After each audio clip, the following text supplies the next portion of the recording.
How's it going, everyone? Helldivers 2 just had its biggest patch ever with tons of buffs, bug fixes, and reworks. And for today's video, I'm going to be going over each of the primary weapon changes and give you guys my thoughts on everything that was changed. And since there were so many changes in this update, I couldn't fit them all in one video, so I'll be covering all the stratagem changes in a future video, so make sure you're subscribed for that. And since most of the weapons all received a buff, pretty much every weapon on this list got better in some way, with a few exceptions. So I'm going to go in order from worst to best, with worst being the weapons that received the least amount of love in this update, and best obviously being the weapons that saw the biggest buffs. So with that said, let's go ahead and jump right into the list. So starting off this list is technically one of the only primary weapons that received a nerf, and it didn't even really get mentioned in the weapon changes. It was actually mentioned under the enemy section of the patch notes, and it had to do with nerfing the stun ability to certain enemy types, and this directly affected the Pummeler. Now, the SMG-72 Pummeler was the highlight of last month's War Bond, and one of the reasons that it stood out versus the other weapons was the fact that you could stun pretty much all the enemies with the Pummeler and hold them in place. Well, in the latest update, they made a change to the stunning. It says medium and large size enemies now don't get stunned as easily. This will not affect the stratagems that stun, and will mostly just affect how easily the Pummeler can stun larger enemies. And this is definitely noticeable against the Chargers and the Devastators. Now, you can still stun them, it just takes way more shots. So before this update, you could just shoot a Charger in the butt with just a couple of shots, and it would stun lock the Charger in place, letting you easily drop an airstrike on it, or your teammates could help take it out. It was just really powerful against Chargers. Same kind of goes with the Devastators. You can stun lock them in place, and now it feels like it takes close to your entire magazine before you can stun lock these bigger enemies. And because of this change, the Pummeler definitely feels a lot worse than it did previously. So the Pummeler is still okay against those smaller enemy types because it still can kill them pretty quickly and it stuns them fairly easily.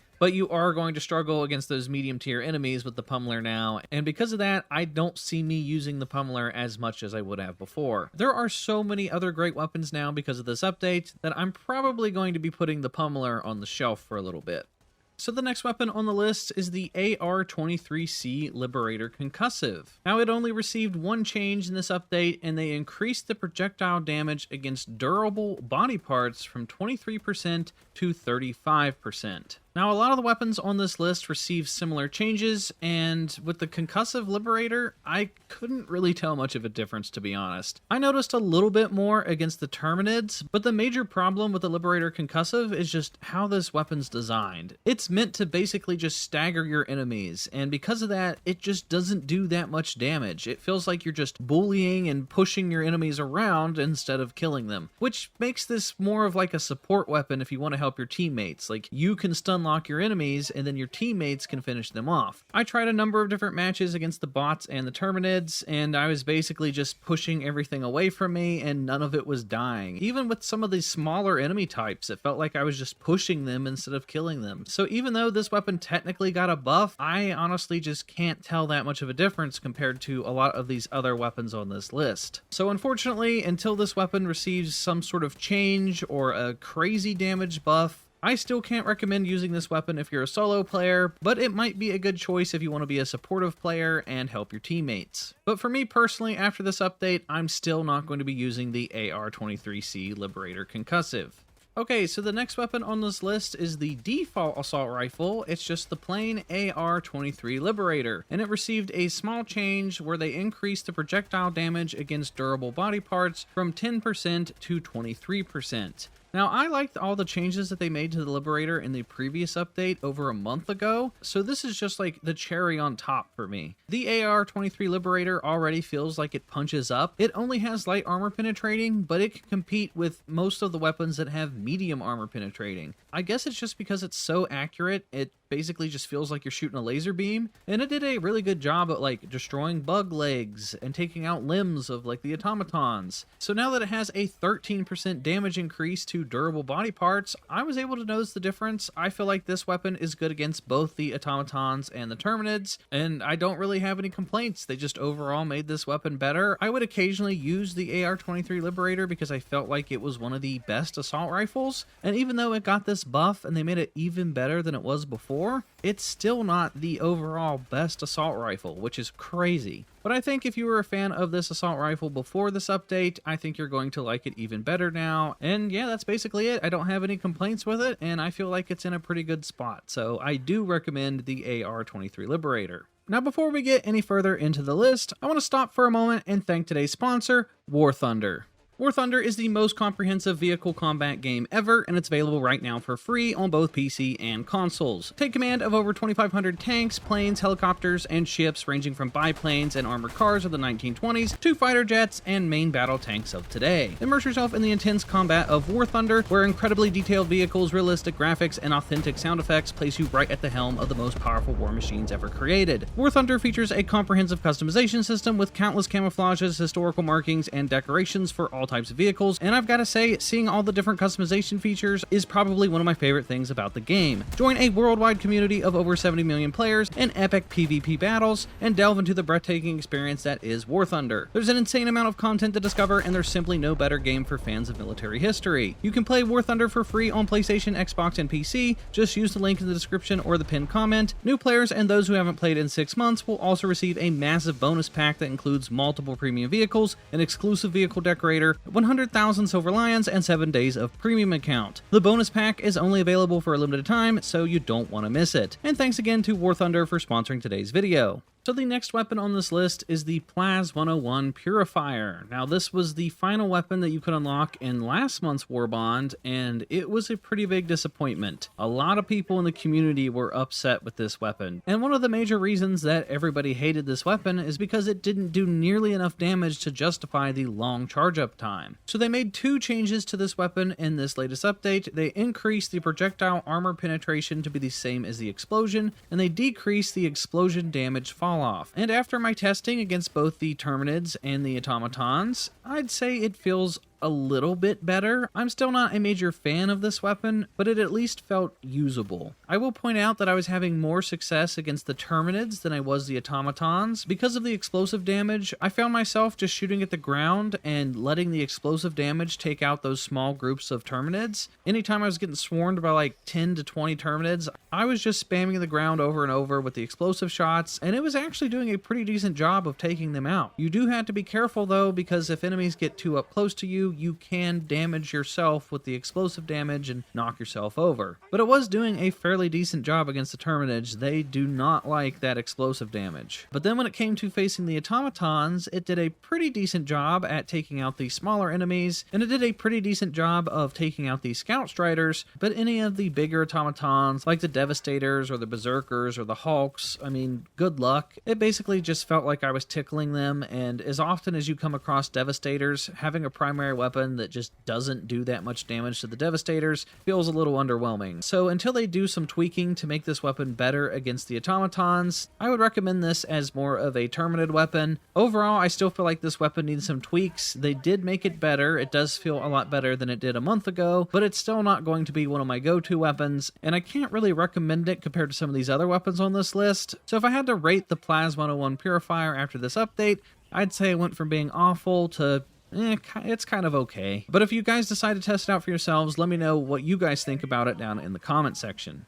So next up on our list is the CB9 Explosive Crossbow. So the crossbow received a couple of pretty big changes. They increased the explosion armor penetration to be the same as the projectile, and the big change was that they increased the demolition strength so it can destroy bug holes and bot fabricator buildings now. And then they also gave it the medium armor penetration tag. So I will say that I do like this change now. I would say that the crossbow is probably the best utility weapon in the game currently. It can blow up things like chain link fences so you can clear a path for yourself. It can blow up those shipping containers so you can get the ammo or the goodies that are inside. And then of course it can now blow up the bug holes and the bot fabricators, and that is a huge game changer. In those missions where your only objective is to blow up the fabricators or the bug holes, I would recommend bringing the explosive crossbow because you can get through those missions extremely quickly. And even though it's good at blowing up the fabricators, I'd say it's even better at blowing up the bug holes. holes. Any of those missions where you have a big bug nest where there's like 10 different holes you have to close, this crossbow will make short work of those bug nests. I was literally just running straight into the bug nests and I was blowing up the holes before the enemies could even spawn. I was very impressed with how fast it was dealing with the bug holes. And the crossbow was already one of the best weapons in the game for blowing up the eggs. I mean, that part is still unchanged. It is still one of the best weapons for those egg missions, so if you have to blow up terminated eggs, definitely bring the crossbow. And because of all these things in the environment that the crossbow can destroy, I think it's amazing for those type of scenarios. When it comes to facing the enemies though, I'm still not really that impressed. It does an okay job at ad control when there's like 10 to 20 different terminids and you can shoot the ground and the explosive damage will take out a couple of them. But because you only get 5 shots before you have to reload, it feels like I'm spending more time reloading than I am actually shooting the weapon, because it just doesn't do enough damage to enemies to kill them all in one clip. If I'm facing something big like a Devastator or a Brood Commander, I normally have to shoot them with all 5 shots, reload, and then shoot them with a couple more just to take out one of those medium tier enemies. So I would say it's just okay when it comes to combat versus the enemies, but it's an easy S tier when it comes to taking out different things in the environment now. So even though it doesn't do enough damage to the enemies as I'd like, I would still highly recommend this weapon for those specific missions, and this is honestly going to be one of my go-to weapons now. I can see myself using the explosive crossbow in a lot more missions than I would have previously. So if you were already a fan of the crossbow, you're going to love it even more, and if you weren't a fan of the crossbow, I highly recommend you check it out. And overall, the CB9 explosive crossbow definitely has my seal of approval after this update.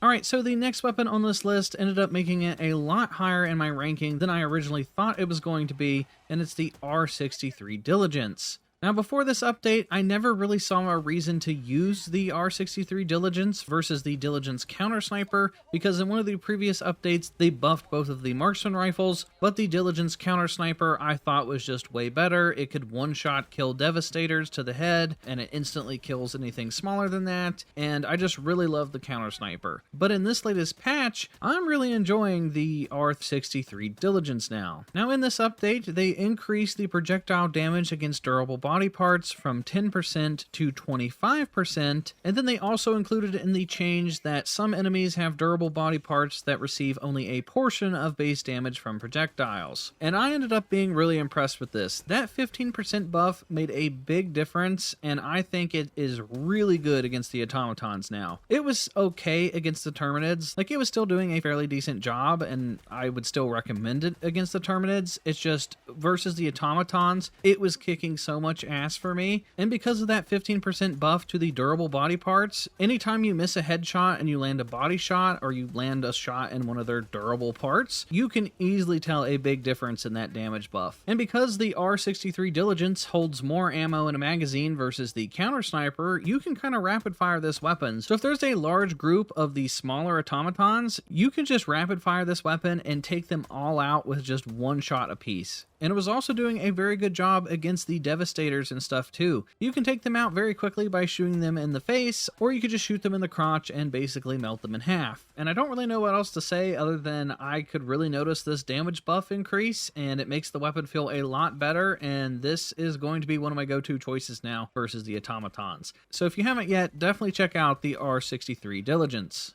Alright, so for the final 3 primary weapons in this video, I would say all 3 of these weapons had the biggest changes, and all 3 of them are amazing. So these 3 aren't in any particular order. I think they're all kind of equally as good, and I had a hard time ranking these final 3, but all 3 of them are phenomenal now. But to get us started on the final 3 weapons, I want to talk about the BR-14 Adjudicator. Now, they increased the magazine capacity from 25 to 30, which I do remember bringing up in one of my previous videos. I said if they increased the magazine by 5, it would make it feel a lot better, so I'm glad to see that they made that change, and they increased the projectile damage against durable body parts from 10% to 20%. And I have to say, it feels way better. It just melts the legs off of bugs now, and it just feels so so powerful when you use it. This is one of the few assault rifles that has medium armor penetrating, and you can feel it. Now, when this weapon originally released, it was marked as a marksman rifle, and then they changed it to be an assault rifle. And since then, it's received a couple different buffs, and now it just hits super hard. I will say, though, that the recoil is pretty difficult to manage compared to some of the other assault rifles, so if you just try to spray and pray this weapon, it is going to kick back pretty hard, and a lot of your shots are going to miss. And for some reason, they still haven't fixed the scope. When you try to zoom in, I've noticed that a lot of my shots using this weapon in first person are super inaccurate. I miss a lot of my shots when I try to fire this weapon in first person compared to a lot of the other weapons in this game. So that's been an issue with this weapon ever since it released. It's just always been super inaccurate, so I hope they fix that. But outside of that, it feels like this weapon got a massive buff. It feels really great having those 5 additional shots. Having the magazine size go from 25 to 30 basically guarantees you an additional extra kill before you have to reload, so that's nice. And then I could tell a pretty big difference with that 10% damage increase to the durable body parts.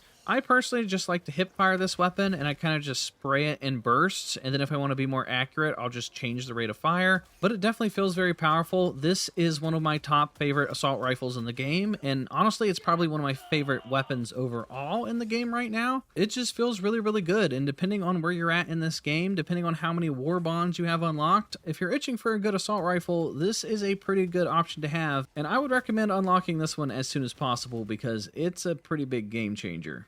Alright, so getting into the final 2 primary weapons, up next I want to talk about the R36 Eruptor. Now the Eruptor got nerfed pretty bad in last month's update, and a lot of people were pretty upset about that. They removed the shrapnel effect from the Eruptor because the shrapnel was just bouncing off of things and it was causing people to kill themselves and their teammates. So they removed the shrapnel, and when they did that, it just made the Eruptor a lot weaker, and a lot of people just stopped using it completely because it just wasn't the same weapon anymore. So in this update, they decided to make up the difference, and they made it a lot stronger. They increased the total damage from 420 to 570 damage per shot, and I had to say this feels a lot stronger overall. It can kill different things in the environment like the automaton, like cannons, in as little as 4 shots. I've seen it take out chargers in as little as like 2 shots to the butt, but I've noticed that the damage has kind of been hit and miss. Sometimes it'll just completely obliterate enemies, like I've seen it just completely melt through chargers and devastators, and then sometimes it takes a couple extra shots to kill the same enemy types, so it is a little inconsistent. But if there's a tight group of enemies together, you can just shoot the ground at their feet and it will blow up all the enemies in one go. This thing hits so much harder now. I still like the original state of the Eruptor when they first released it with the shrapnel better, but this does feel really strong, and it does feel like the Eruptor is finally in a good state again. And now I see myself actually bringing the Eruptor with me on some of these missions. And this past month, I hadn't used the Eruptor at all. I put it on the shelf because it just wasn't worth using, and now I feel like this is one of the strongest changes that came out of this update. If you haven't used the Eruptor yet since this patch, stop what you're doing and go test it out because it is a ton of fun. It felt like I was straight up bullying some of the enemies because I would shoot them and their bodies would just go flying into the air because of how powerful these shots are. And I know the Eruptor is not for everybody. I know a lot of people hate that it has a slow rate of fire and it only has like 5 shots before you have to reload it. So I know the Eruptor isn't for everybody, but for those of you that do like the Eruptor, I feel like you're going to like it even more now. And then as a side bonus, this is one of the few weapons that actually got a change to its scope. I know I forgot to mention that about some of the other weapons, but there's been a couple of the weapons that received different scopes, and the Eruptor got a new scope, and I really like the new Eruptor scope. It looks a lot better than the previous version, and I think the R36 Eruptor now is one of the best weapons in Helldivers 2.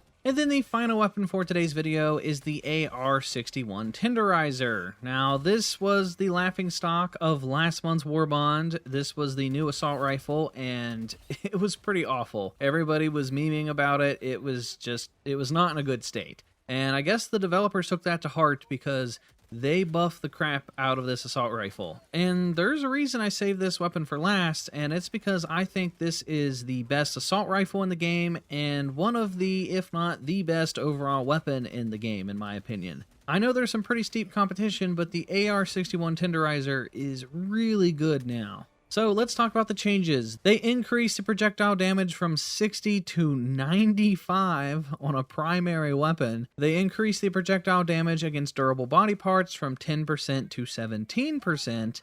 They slightly decreased the ammo capacity from 35 to 30, which I could definitely notice because I was reloading pretty often. And then they decreased the number of magazines from 10 to 8. But then they also increased the stagger strength of this weapon. So they gave it a crap ton more damage, and then the trade-off is that you get less ammo. But honestly, I think that's a pretty good trade-off considering I found myself just using the supply backpack with this weapon, and I found that was a pretty good combo because it did feel like I was burning through my ammo pretty quickly, but this thing punches so hard. It will just absolutely melt through the automatons and the terminids. It was blowing the heads off of the terminids in just a couple of shots, and then versus the automatons, I had no trouble taking out devastators. Just pop them in the face in 1 to 2 shots and their face will just explode. And versus stalkers, I was just melting through stalkers like butter using this Tenderizer. I feel like this weapon received the biggest buff out of all the weapons in this patch. It just feels like a completely different weapon now. It went from being one of the worst assault rifles in the game to one of the best total overall weapons in the entire game. So I know a lot of people skipped out on last month's War Bond because they just saw the reactions from the community and everyone sort of agreed these weapons sucked. Well, if you skipped out on last month's War Bond, definitely go back and pick it up, especially if you're a fan of assault rifles, because this is top dog. It is so powerful. I mean, having 95 damage as a primary weapon and you can shoot it in full auto, it's crazy good. Not to mention it has multiple rate of fires, so you can fire it in full auto, semi-auto, or burst fire. And if you shoot it in the 3-round burst mode, it basically feels like you're shooting the battle rifle from Halo, and that's pretty awesome. So after this latest update, I highly recommend the AR-61 Tenderizer. It's taking the #1 spot on my list for a reason. It is so good.